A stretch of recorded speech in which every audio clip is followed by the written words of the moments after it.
안녕하십니까.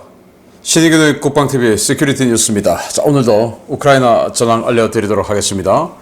제가 어제 오후에 우크라이나의 전투기, 전폭기 수-24가 스톰 섀도우 발사해서 크림반도 케르치대교 폭격했다라는 소식을 알려드렸고, 최근에 계속 이어서 우크라이나 드론 등이 러시아의 방공시설, 전략시설 등을 때리는 이런 뉴스를 알려드렸는데, 이제 드론으로 우크라이나도 공군기지를 두들겨 맞았어요. 그래서 우크라이나 전투기들도 파손이 파괴가 되는데 어떤 피해가 있는지 안타까운 마음으로 전달해 드리도록 하고요. 자, 이런 와중에 우크라이나군이 오레오브 전선에서 한동안 쉬다가 다시 이제 뭔가 기를 모으고 공세 세게 들어가고 있는데 완전히 훅 밀리고 있는 러시아군이라고 합니다. 어떤 상황인지 보겠습니다. 신의균의 국방TV 구독, 알림, 좋아요 눌러주십시오. 자, 병력 전과는 520명의 러시아군을 사살했다라고 밝혔고, 전차는 7대 격파, 장갑차 17대 격파, 차량 32대 격파, 특수장비 3대 격파, 야포 34문 격파, 다련장 로켓 1문 격파, 무인 항공기 37대 격추 등의 전과가 있는데요. 평소 전과하고 아주 비슷한 그런 대동소이합니다. 병력도 500명 어간으로 비슷하고, 전차도 7대, 장갑차 7대, 그리고 차량은 한 대대급 차량이 파괴가 됐고, 야포도 다른전 로켓 포함해서 2개 대대급이 파괴가 됐네요. 자, 이런 전과가 있고, 전선 상황을 보면 우크라이나 총참모부는 주요 전선에서 24회 교전을 했고, 러시아가 일부 역습을 하고 있다라고 했는데, 이런 주요 전과들이 어제는 바흐무트에서 주로 있었다라고 알려드렸는데, 그 바흐무트에서는 하루 만에 그냥 끝나버렸고, 지금 이 전과들은 주로 오레오브, 그리고 아주 일부로는 이제 마린카와 아우디우카, 도네츠크시 바로 외곽이죠. 거기에서 발생했다라는 건데, 러시아가 일부 역습했다라고 하는 게 이게 바로 마린카와 아우디우카, 도네츠크시의 서쪽이죠. 여기에서 러시아군이 완전히 그냥 보병으로 공격해 들어오다가 패퇴했다라는 전과라고 합니다. 자, 러시아가 우크라이나 전역에 드론 공습을 했고, 우크라이나는 31대 중에 17대를 격추했다라고 밝혔어요.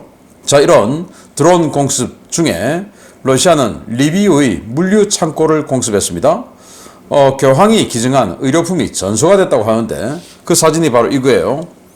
불길이 정말 거세게 타오르고 있는데, 최근에 며칠 전에 러시아가 우크라이나군이 가지고 있는 열화 우라늄탄 창고를 파괴시켰다. 그래서 열화 우라늄탄을 불태웠다라고 밝힌 게 있죠. 그때 우크라이나군이 웃기는 소리 하지 마라, 지금 전차도 안 들어왔는데 무슨 탄이 지고 있단 말이냐 라고 일축을 했는데, 사실은 그게 이거였다는 겁니다. 교황 명의로 구호품, 의료품 이런 것들을 대규모로 우크라이나에 전달해 줬는데, 그 창고, 직접 해놓은 창고에 러시아군의 드론이 들어와서 폭격을 했고, 그래서 이렇게 불이 탔다, 전소됐다라고 하는데, 정말 교황 성하 또는 이 천주교 신도들이 정말 분노해야 되지 않을까라고 생각이 드네요. 자, 그래서 이런 창고 보면 양철판으로 그냥 벽을 만들어 놓은 이런 창고에 열화 우라늄탄 넣어 놓겠습니까? 말도 안 되는 거죠. 아무튼 이런 짓까지 러시아가 했다라는 거고요. 젤렌스키 대통령 지금 유엔 총회하러 미국 가 있죠. 여기에서 여러 인터뷰를 하고 있는데, 지금 트럼프 전 대통령이 공화당 대통령 후보로 선출되는 것이 거의 지금 압도적이죠. 그래서 TV 토론에도 나가지도 않고 있는데, 안 나가도 지금 압도적인 그런 상황이라고 합니다. 그러다 보니까 트럼프 대통령이 되면 우크라이나에 대한 지원을 끊어버리든지 축소해버리든지 이렇게 될 가능성이 아주濃하죠. 그래서 젤렌스키 대통령이 뭔가 그런 부분에 있어서 좀 불안하겠죠. 그래서 이 CNN과 대담을 하면서 그러면 트럼프 전 대통령은 이 평화 협상안에 대해서 구체적인 대안을 한번 제시해봐라. 도대체 대안 없이 그러면 되나? 라는 이런 이야기를 했고요. 자, 그러면서 또 이 지금 공화당과 민주당이 서로 그냥 뭐 피터지게 싸우고 있다 보니까 예산 통과가 안 되고 있어요. 미국은 10월 1일부터 새 예산이 적용이 되죠. 따라서 지금 그 내년도 예산 통과가 안 되어서 10월 1일까지 승인이 안 나면, 의회 승인이 안 나면 내년도 예산 집행을 못하는 셧다운에 들어가는 겁니다. 자, 그러면 우크라이나에 군사 지원해 줄 거 이런 것들 아무것도 집행 안 되는 거죠. 그래서 그런 부분도 있으니까 정쟁 멈추고 빨리 예산 통과시켜라 라는 지금 이야기도 나옵니다. 자, 젤렌스키 대통령의 부인이죠. 유엔 사무총장과 면담을 했고 피랍 아동이 너무 많다. 그래서 피랍 아동을 유엔 차원에서 좀 구해달라라고 촉구를 했습니다. 우크라이나는 독일이 공급한 레오파르트 1 A5 전차를 검수했는데 폴란드에 있다고 해요. 그런데 도저히 이건 못 써먹겠다. 너 상태 뭐 너무 안 좋다 해서 모두 인수 거부를 했다고 합니다. 참 충격적인데요. 지금 여기 아마 뭐 리포터로 보이는데 뒤에 전차가 있습니다. 이 전차가 지금 위장막을 씌워놨지만 레오파르트 1 A5인데 이 전차는 독일이 준 게 아니고 물론 독일제지만 덴마크가 준 전차라고 합니다. 그래서 덴마크가 준 건 괜찮은데 독일이 주려고 지금 준비하고 있는 이 전차들 우크라이나에 가서 보니까 아니 이거 가지고 어떻게 싸우란 말이냐 라고 해서 완전히 다 고쳐서 주든지 아니면 그냥 반품 이렇게 했다고 하는데 이러고 보니까 전쟁 초기에 독일이 정말 쓰지도 못하는 그런 탄들 그런 중고품들 이런 거 주던 때가 생각이 나네요. 독일 정말 정신 차리기 바랍니다. 오스틴 국방장관인 미국이죠. 람슈타인 회의에서 에이테킴스 확답을 거부했다. 그래서 하이마스, 에메랄레스 등에 꽂혀서 사용하는 자탄식 탄도미사일이죠. 그 에이테킴스를 지금 주냐 안 주냐 굉장히 말이 많은데 거의 대부분은 에이테킴스 곧 우크라이나에 간다 라고 하기 때문에 기자들이 궁금하니까 오스틴 장관에게 물어보는 거죠. 그런데 확답을 안 해줬다 라고 하는 아주 애간장 타는 이야기입니다. 우크라이나가 러시아의 소치 공항과 소치에 있는 유류 저장 시설을 공격했고 뭐로 공격했는지는 몰라요. 그래서 이렇게 폭발이 식별되었다.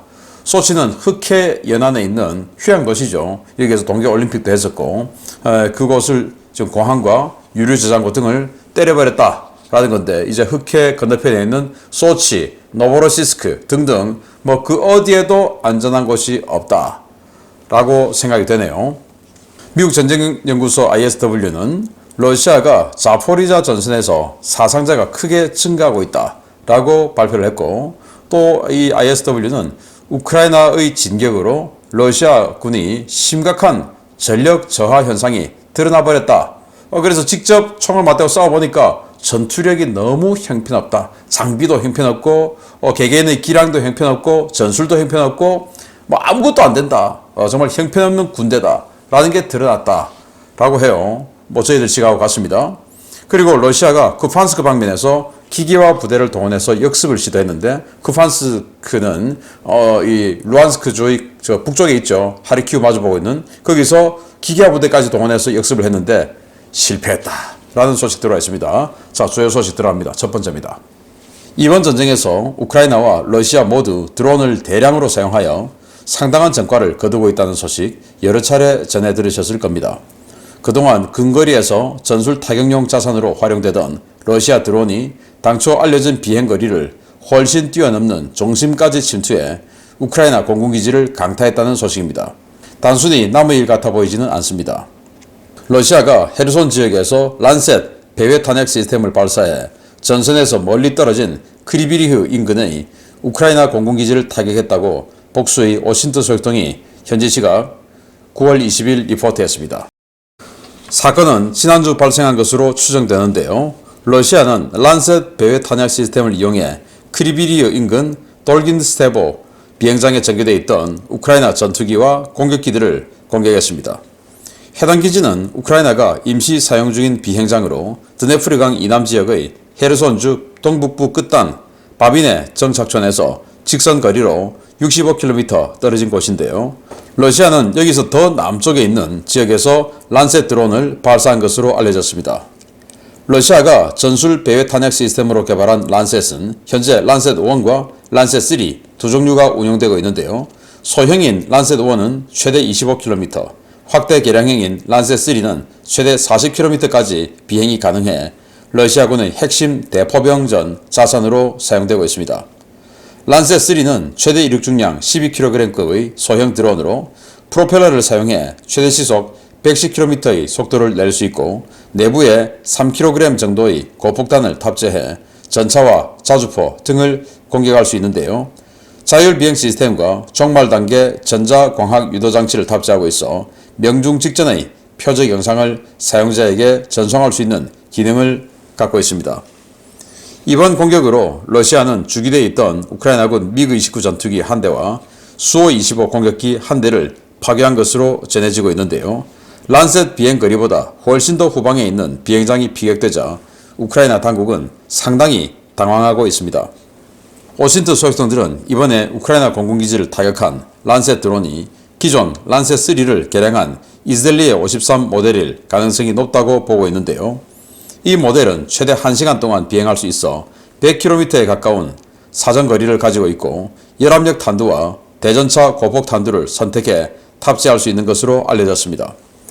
러시아는 이 란셋 배회 탄약을 부족한 포병 전력을 보완하는 대포병 무기로 적극 활용해 왔는데요.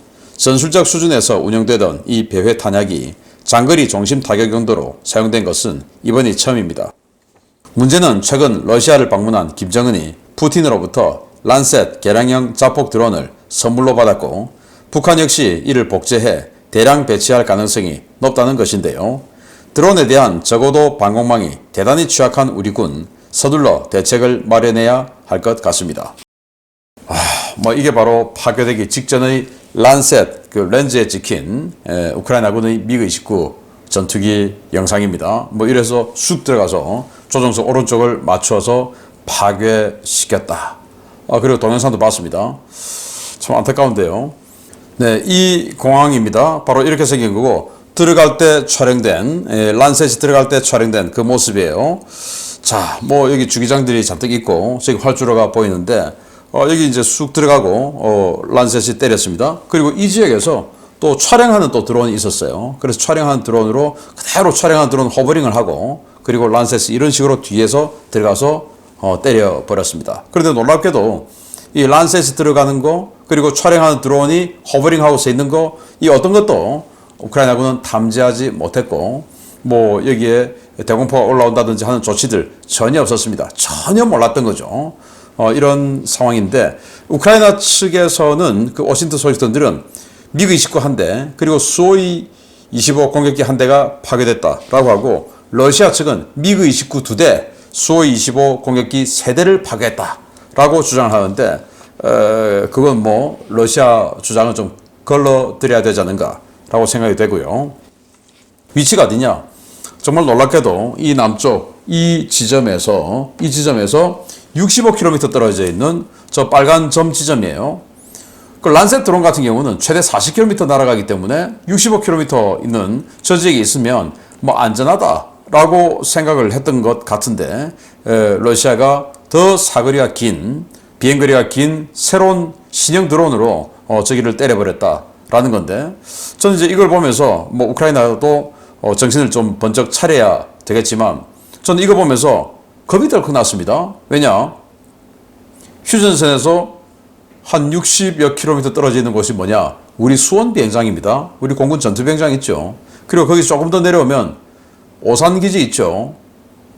그리고 동쪽으로 가면 원주 비행장, 더 동쪽으로 가면 강릉 비행장, 다 이런 식이에요. 그런데 이번에 김정은이가 러시아 가서 선물을 받아왔습니다. 그래서 지금 이 러시아 외무장관이 김정은에게 드론 선물해줬어 라고 하면서 자폭 드론 5대 그리고 이 정찰 드론 1대 등 6대를 줬다 라고 직접 말을 했지 않습니까? 그러면 북한은 그걸 받아가서 역설계를 하겠죠. 해부를 해서 완전히 그냥 역설계를 하겠죠. 이 정찰 드론, 자폭 드론, 란셋 이거 가지고 얼마나 우리를 공격하겠습니까? 그럼 우리 한국 공군 또는 한국 육군, 한국군은 이런 것들을 탐지하고 막아낼 수 있느냐? 저는 지금 현재 그런 것들을 탐지하고 막아낼 수 있는 능력이 진짜 1도 없다라고 생각하고 앞으로도 그런 것들을 막아낼 계획도 전혀 없다. 기존 계획을 완전히 갈아엎어야 됩니다. 이런 드론 전쟁 염두에 두지 않은 상태에서 만들어 놓은 기존의 방공 계획은 다 갈아엎어야 된다. 라는 생각을 한 번 더 해보고 기회가 되면 이 러시아제 자폭 드론, 정찰 드론들이 북한에 들어가서 역설계되어서 이 카피판이 북한에 대량으로 나왔을 때 그걸 가지고 북한이 어떤 전술을 활용할 것이고 우리는 어떻게 될 것이냐, 그럼 우리는 어떤 식으로 대응하고 준비해야 되냐를 심층 분석을 통해서 알려드리는 시간을 가지도록 하겠습니다. 이거 정말 중요한 겁니다. 자, 다음입니다. 한동안 전열 재정비에 나섰던 우크라이나군이 로보틴에 방문해서 다시 공세를 재개했다는 소식입니다. 러시아군 참호선과 지뢰밭에 대한 엄청난 규모의 포격과 공습이 실시되었고 단 몇 시간 동안 2km가 넘는 거리를 진격하며 러시아군을 밀어내기 시작했습니다. 러시아 측은 방어선이 곧 붕괴될 것이라고 보고 토크마크 방어선 강화에 나섰습니다. 우크라이나군이 현지 시각 9월 19일 오전부터 오리오브 축선 전역에서 대대적인 공세를 재개했으며 서쪽의 코파니 정착촌에서 동쪽의 베레보브 정착촌에 이르는 광 정면을 동시다발적으로 공격하고 있다고 복수의 오신트 소식통들이 9월 20일 리포트했습니다. 공격은 시가전이 한창 진행 중인 노보프로코피우카 일대에서 시작됐는데요. 우크라이나군은 노보프로코피우카를 관통하는 T-0408 도로 좌우에 제47기계화 이단과 제78 공중강습연대 병력을 투입해 압도적인 화력 지원을 퍼부으며 공세를 진행 중입니다. 노보프로코피우카 서쪽에서 공세를 진행 중인 제47기계화 여단은 노보프로코피우카를 넘어 일첸코베와 솔로드카발카 정착촌 일대를 타격하고 있는데요. 이 공세는 대규모 포격과 밀-24 공격 헬기의 항공 지원이 투입돼 일첸코베 일대 러시아군 2차 주방어선을 쑥대밭으로 만들고 있습니다. 러시아군은 제7 근위 산악 공중강습사단 예하 56연대와 제1441 차량화 소총 연대를 투입해 저지에 나섰지만 화력 차이가 너무 커 대응이 어려움을 겪고 있는데요. 일부 소식통들은 이번 공세 과정에서 솔로드카 발카 정착촌 남쪽에 설치된 7사단 지휘부가 포격을 받아 다수의 장교들이 사망했다는 첩보도 전해오고 있습니다. 공격은 노보프로코피우카와 베르보브 정착촌 사이에 있는 2차 주방어선 일대의 잔존 진지에도 가해지고 있습니다. 러시아는 지난 주말 동안 이 일대를 지키던 지국 예비군 바스 부대들을 뒤로 물리고 루안스크군 제201 차량화 소총 연대와 제210 차량화 소총 연대, 신규 투입된 예비군 부대인 제1152 차량화 소총 연대, 제7 근위 산악 공중강습사단 예하의 108연대를 주방어선에 투입했습니다. 러시아 밀 블로거들은 주방어선 진지에 자리 잡은 러시아군 머리 위에 우크라이나군 집속탄이 쉴 새 없이 떨어지고 있다고 호소하고 있는데요. 러시아군은 제292 포병연대와 제1140 포병연대를 전진 배치해 대응에 나섰지만 사거리 부족으로 2개 대대에 가까운 전력만 날리고 패퇴했습니다.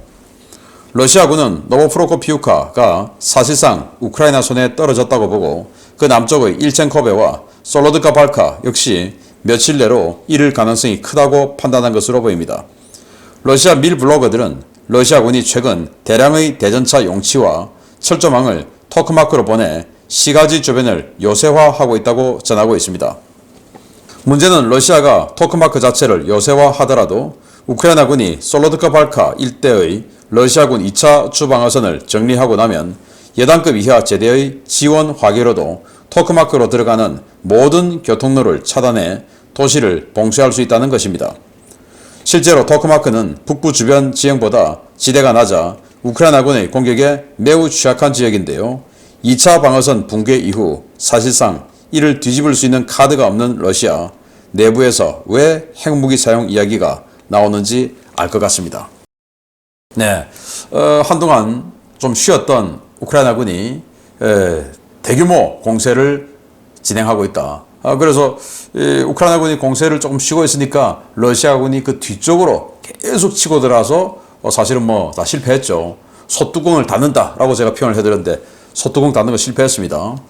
자, 그래서 이 소뚜껑 닫는 작전을 러시아군이 실패를 하고 그러니까 이제 우크라이나군이 좀 쉬었다가 다시 치고 내려가는데 이 노보 프로코피우카 이건 완전히 지금 점령 직전에 들어가 있죠.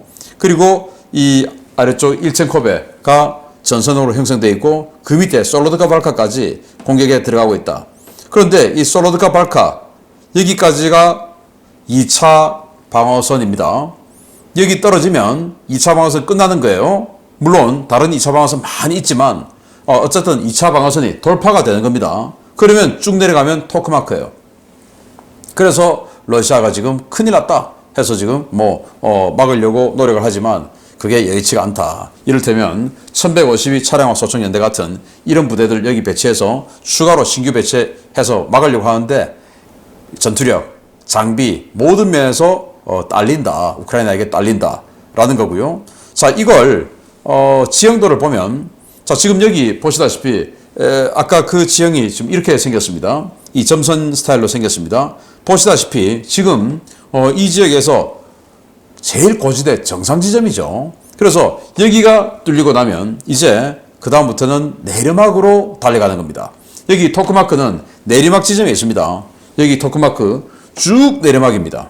내리막 훨씬 쉽게 내려갈 수 있겠죠. 그래서 여기가 정상 부분이기 때문에 여기에서 한참 지금 시간이 지체되는 것이다. 그런데 여기 더 높은 곳이 있는데 여기는 지금 진경로가 아니죠. 그래서 이 지역으로 해서 토크마크 그리고 내려가서 멜리토폴 여기가 진경로이기 때문에 여기 더 고지대가 있지만 여기는 조금 비켜나 있고요. 그래서 이제 완전히 내리막길만 내려가게 됐는데 그러다 보니까 이 러시아는 이 토크마크 여기를 지키기 위해서 이 앞에다가 대전차 용치 등등 급조 참호 어마어마하게 지금 급하게 만들고 있다라는 겁니다. 왜? 여기 지금 돌파될 것 같으니까.